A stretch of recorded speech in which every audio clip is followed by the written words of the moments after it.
जय श्री श्याम दोस्तों, हम आशा करते हैं कि आप सभी लोग अच्छे होंगे।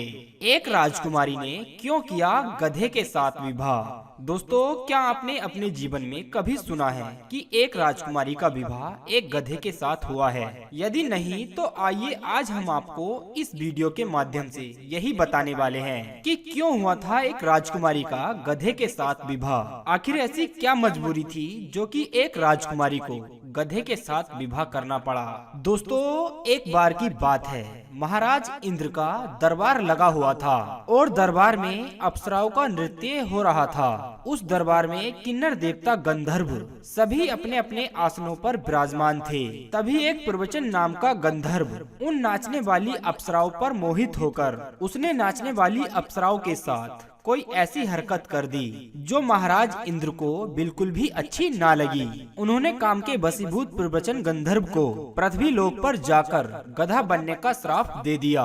देवराज इंद्र के मुख से श्राप सुनकर वो प्रवचन गंधर्व कांपता हुआ बोला कि हे महाराज, मेरी मुक्ति की सीमा भी तय कर दीजिए कि मैं इस श्राप से किस प्रकार मुक्ति पा सकूंगा। इस प्रकार गंधर्व प्रवचन को गिड़गिड़ाते देखकर देवराज इंद्र कहने लगे, धरती लोक पर जाकर तुम गधा तो अवश्य बनोगे, लेकिन वहाँ पहुंचकर तुम्हारा एक राजा की पुत्री से विवाह होगा और राजकुमारी के गर्भ से तुम्हारे द्वारा एक पुत्र की प्राप्ति होगी। उस पुत्र को अपनी गोद में लेने के बाद तुम श्राप मुक्त हो जाओगे। उस समय तुम उस गधे की योनि से मुक्त हो जाओगे। दोस्तों, देवराज इंद्र के श्राप के कारण वही प्रवचन गंधर्व उसी समय स्वर्ग से नीचे गिर गया और पृथ्वी लोक पर आकर एक गधे के रूप में परिवर्तित हो गया। एक दिन एक कुम्हार की नजर उस गधे पर पड़ जाती है। वो कुम्हार अपने मन में सोचने लगा कि ये गधा 2-3 दिनों से यहीं पर घास चर रहा है, अभी तक इसके मालिक ने इसकी सुध क्यों नहीं ली। यही सोचकर वो कुम्हार उस गधे को अपने घर पकड़ लाया और अपने बाकी गधों के साथ उसे बांध दिया। इस प्रकार उस गधे को खिलाते पिलाते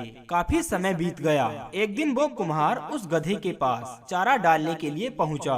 तभी वही गधा जो कुम्हार ने पकड़कर बांधा था वो मनुष्य की भाषा में बोलने लगा और कुम्हार से बोला कि हे मेरे मालिक, तुम मुझ पर एक उपकार कर दो। मेरी ओर से मेरा यह संदेश यहाँ के राजा के पास पहुँचा दो। तुम राजा के पास जाकर कहना कि तुम अपनी पुत्री का विवाह मेरे गधे के साथ कर दो। गधे की यह बात सुनकर वो कुम्हार भय से कांपने लगा और अपने मन में सोचने लगा कि अगर यह बात राजा के कानों में किसी वजह से पहुंच गई। गधे के मुख से यह बात सुनने के बाद अपने पूरे परिवार के साथ परदेश जाने के लिए तैयार हो गया। वो अपने मन में सोचने लगा कि यदि मैं कुछ और दिन यहाँ रहा तो यह गधा अवश्य ही मेरे पूरे परिवार को मरवा देगा। अपने मन में यह बात सुनकर वो कुम्हार नगर छोड़कर जाने लगा। लेकिन दोस्तों, यह तो हम सभी लोग जानते हैं कि होता वही है जो विधाता ने पहले से ही निर्धारित किया हुआ है। जब वो कुम्हार नगर छोड़कर जा रहा था तो रास्ते में उसे राजा के सिपाहियों ने पकड़ लिया। वो एक कहावत तो आपने सुनी ही होगी कि घर के मारे मर गए और वन में लागी आग, और वन बेचारा क्या करे जब कर्म में लागी आग। दोस्तों, ये कहावत इस कुम्हार पर बिल्कुल सटीक बैठती है। राजा के सिपाहियों ने तो उसे इसलिए पकड़ा था कि वो देश छोड़कर बाहर क्यों जा रहा है। हमारे राजा के राज्य में भला उसे क्या दुख है, जबकि हमारे राज्य में किसी प्राणी को कोई दुख नहीं है जो कि उसे देश छोड़कर बाहर जाना पड़े। वे सिपाही उस कुम्हार से बोले, तुम्हें अपना दुख राजा को बताना होगा कि तुम किस कारण से हमारा देश छोड़कर दूसरे देश में जा रहे हो, तभी तुम यहाँ से जा सकते हो। सिपाहियों ने ले जाकर उस कुम्हार को राजा के सामने खड़ा कर दिया।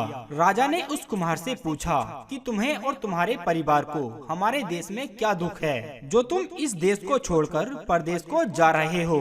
किसने तुम्हें दुख दिया, हमें साफ साफ बताओ। दोस्तों, राजा की यह बात सुनकर वो कुम्हार डर के मारे कहने लगा कि हे राजन, मैं अपने दुखड़े को भरे दरबार में नहीं बता सकता, इसलिए आप मुझसे एकांत में पूछ लीजिए। उस कुम्हार की बात सुनकर राजा ने अपना दरबार बंद कर दिया और फिर एकांत में जाकर उस कुम्हार से पूछा कि तुम्हें हमारे राज्य में क्या कष्ट है। पहले तो उस कुम्हार ने दोनों हाथ जोड़कर राजा से निवेदन किया कि हे राजन, यदि मुझसे अपनी बात बताते हुए कोई गलती हो जाए तो आप उसे क्षमा कर देना। फिर उस कुम्हार ने अपने गधे वाली बात राजा को साफ साफ बता दी कि उसके पास एक ऐसा गधा है जो मनुष्य की तरह बोलता है। उसने मुझसे एक दिन कहा था कि तुम यहाँ के राजा से जाकर कहना कि वो अपनी पुत्री का विवाह उसके साथ कर दे। बस यही सोचकर डर के मारे मैं परदेश को जा रहा था कि कहीं उस गधे वाली बात आपको पता न चल जाए और आप क्रोध में आकर मेरे पूरे परिवार को फांसी पर न चढ़वा दें। कुम्हार के मुख से ये बात सुनने के बाद वो राजा बड़ा ही खुश हुआ और उसने उस कुम्हार से कहा कि वो बिल्कुल भी ना घबराए, तुम्हें हमारी ओर से कोई भी हानि नहीं होगी, इसमें तुम्हें बिल्कुल भी डरने की जरूरत नहीं है। परंतु तुम एक काम करो, अपने उस गधे से जाकर कहो कि यदि तुम हमारे महलों को एक रात में धातु का बना दो तो हम अपनी पुत्री का विवाह तुम्हारे साथ कर देंगे। क्योंकि दोस्तों राजा इस बात को जानता था, जो गधा मनुष्य की तरह बोल रहा है वो कोई साधारण गधा नहीं हो सकता, वो किसी श्राप के कारण इस गधे की योनि में आया है। इस तरह का राजा का ये जवाब उस कुम्हार ने गधे को जाकर सुना दिया और उस गधे ने तुरंत ही भगवान विश्वकर्मा का ध्यान किया और राजा के उन महलों को धातुओं से निर्मित करवा दिया। उस गधे का ये कौतुक देखकर राजा ने अपनी पुत्री का विवाह गधे के साथ करवा दिया।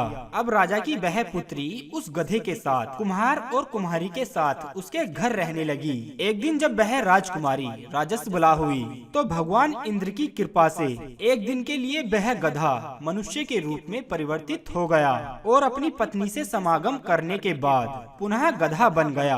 दोस्तों उस प्रवचन के समागम के कारण राजकुमारी ने एक सुंदर से पुत्र को जन्म दिया और उस पुत्र का स्पर्श होने के तुरंत बाद ही वो गधा अपनी गधा योनि से मुक्त हो गया। इस प्रकार उसे इंद्र के श्राप से मुक्ति मिल गई। तभी उसने अपनी पत्नी से कहा कि हे भद्रे, अब मेरा यहाँ से जाने का समय आ गया है। जब भी तुम्हें मेरी आवश्यकता हो तो तुम मुझे दिल से याद करना, मैं उसी क्षण तुम्हारे सामने प्रकट हो जाऊंगा। इतना कहकर वो प्रवचन गंधर्व स्वर्ग को चला गया। अब उस बालक का पालन पोषण कुम्हार और कुम्हारी के द्वारा हुआ। दोस्तों आगे चलकर वो बालक राजा विक्रम के नाम से विख्यात हुआ। उम्मीद करते हैं कहानी आपको काफी पसंद आई होगी। बस वीडियो के अंत में इतना ही कहना चाहेंगे कि हारे का सहारा बाबा श्याम हमारा। जय श्री श्याम।